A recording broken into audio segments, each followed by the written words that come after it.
Oy, part 4 na ito, nasa description o comment section ibang parts, like and subscribe ka na rin po kung bago ka pa lamang sa ating channel at huwag kalimutang i-all ang notification bell nang lagi ka pong updated sa ating uploads, salamat. Di pa rin nga makapaniwala itong si Blossom na may titulo na siyang Dragon Slayer, base nga sa nakaraan nilang laban kung saan gamit niya itong Asarol na lubos kinamangha ng ibang tropa niya. Hanggang sa kalaunan ay nagpaalam na itong si Bali Rosa at magpapatuloy na raw siya sa kanyang training. Na-inspire na rin tuloy ang iba na mag-training na rin sabay pakita ng mga luha ni Bali Rosa at naiinggit sa titulong nakuha ni Blossom at pangarap daw ito ng lahat ng Knight. Kung siya nga lang daw sana yun ay naibalik na sana niya ang noble status ng kanilang pamilya na inalis sa kanila. Sa gitna ng pagdadrama nito ay bigla na lamang may kumausap dito, kung saan tinatanong siya kung may alam daw sa lugar na yun at tila may hinahanap na kaibigan. Nang tanungin ni Bali Rosa kung sino ang kaibigan nito ay sinabi na nga nitong si Fenris na kinabahala na nga ng dalaga dahil ibig sabihin nito ay taga Dark Army itong lalaki. Tinutukan na nga niya ito ng espada at tinanong kung ano raw ang kailangan ng lalaki kay Fenris, at nakadepende nga raw sa sagot nito ang kapalaran nito sa espada niya. Di naman ito tinanggi ng lalaki at sinabing taga Dark Army daw siya. Ngunit di raw siya nandirito para manggulo, bagkus ay nais lamang daw kumustahin ang dalaga. Nag-iwan na nga lang ito ng mensahe kay Bali Rosa sabay nagpaalam, at nagpakilalang si Gozel. Walang ano-ano'y dumating na rin sa eksena sila Ban Oza kasama itong si Fenris at kung okay lang daw ba ang dalaga. Okay nga lang daw siya sabay ibinalita sa dalawa ang tungkol kay Gozel, isang taga Dark Army na hanap itong si Fenris. Nagulat naman si Fenris dahil wala siyang kilalang Gozel, at sinabi kay Bali Rosa na isa lamang itong peking pangalan, dahil na-detect raw ng barrier na gawa ni Ban Oza ang pagpasok nito kanina, ngunit ang lumutang na pangalan dito ay Dark One. Natigilan na nga lang bigla si Bali Rosa at nang inig sa kinatatayuan nito, at di makapaniwala na ang nakaharap niya kanina ay ang mismong Dark One, na ayon kay Fenris ay Gol ang tunay na pangalan. Hype na yan, tinutukan ko siya kanina ng espada, katapusan ko na ba, nanginginig na tanong na nga lang ng takot na dalaga. Kinabukasan ay rekta pumunta na nga ang Dark One sa bahay na kanilang tinitirhan, na siyang sinalubong naman nila Ban Oza.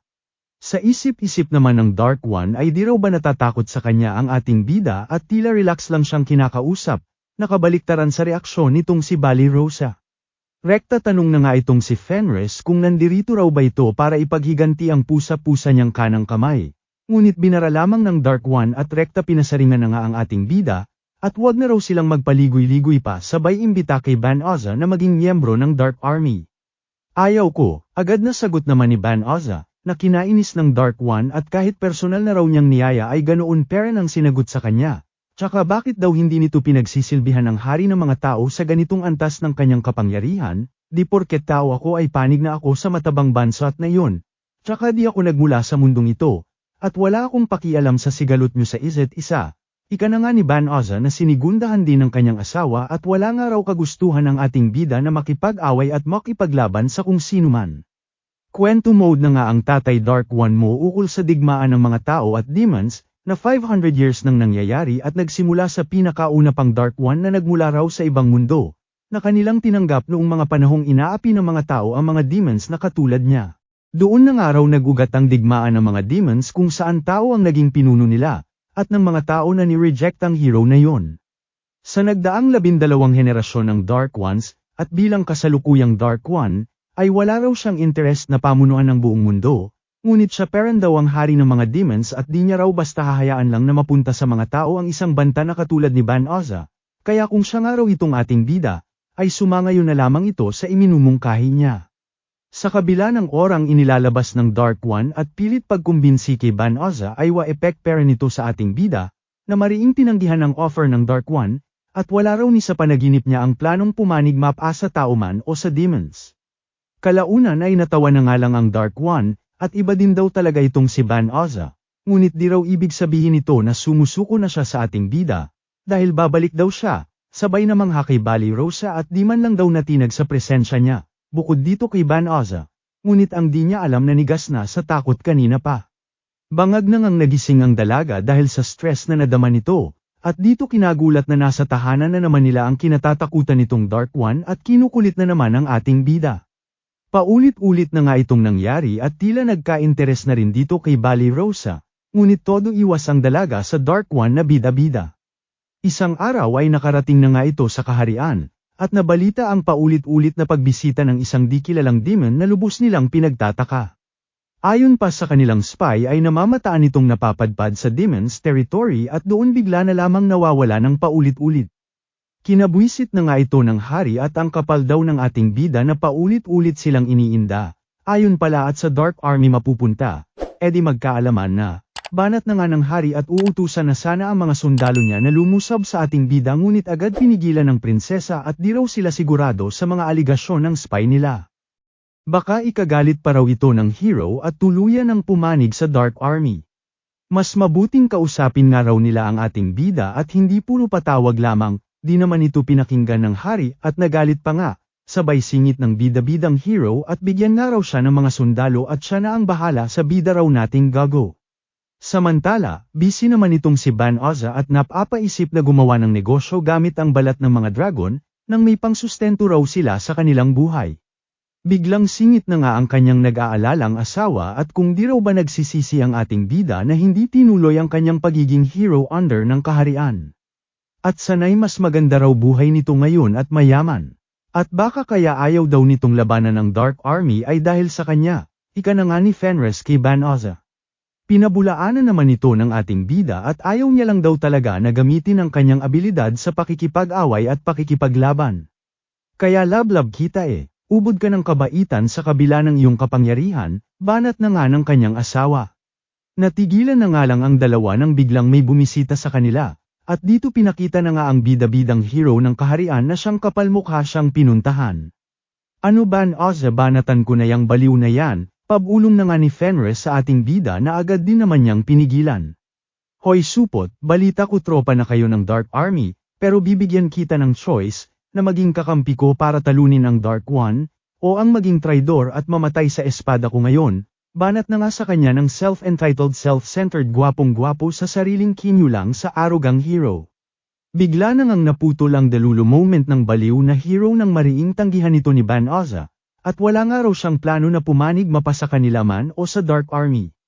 Edi wow mamatay ka na, banat na naman ng puro mouth na hero ngunit sa pagkakataong ito ay sila Bali Rosa naman ang nagtanggol dito sa ating bida at di nga raw masamang tao itong si Ban Oza.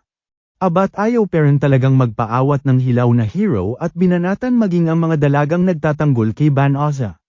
Mukhang wala na akong choice, since ayaw mo kaming pakinggan at di din naman kita mapagbibigyan, ay ako na lamang mag-a-adjust at lilipat sa kung saan. Masayang sinang-ayunan naman ito ng kanyang asawa, maging ng mga knights at hayaan na raw sila ng ating bida na sumama sa kanila, at sa tanan daw ng kanilang buhay ay malinaw na sa kanila ang katotohanan, na ang pinaglalaban nila dati ay puros kasinungalingan lamang, tsaka nasa ayos pa ang mga utak namin para sumunod lamang sa baliw na lalaking yan, na walang pakialam sa ikakabuti ng sangkatauhan. Abat ayos kayo makikita nyo hinahanap nyo, banat na naman ng hero ngunit natigilan ng makita ang pagkas ni Ban Oza ng isang pangmalakasang teleportation magic at di makapaniwala since di niya ito kayang gawin. Sa gulat ng lahat ay nawala na nga ang ating bida kasama ang mga dalagita pati na ang kanilang taniman, maging ang buong bahay ay kasama ng mga itong nawala.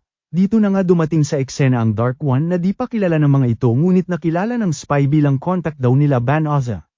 Agad pinalibutan na nga ito ng mga sundalo ngunit nang mapansin na nawawala na ang bahay ng ating bida at inakalang kagagawa ng mga sundalo ay mala super saya na nga itong nagalit, sabay tinawag ang lahat ng kanyang puwersa, at ipakita nga raw nila sa mga tao ang hinahanap ng mga ito.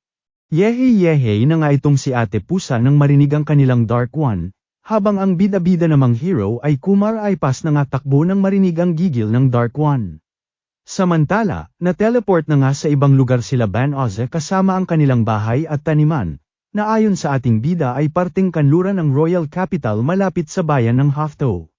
Happy na nga ang lahat at siguro naman daw di na sila masusundan ng baliw na hero sa lugar na ito maging ng Dark One, na kinahinga na nga ng maluwag ni Bali Rosa at inasar pa nga ni Blossom na nakawala na sa Dark One na tila type ang dalaga.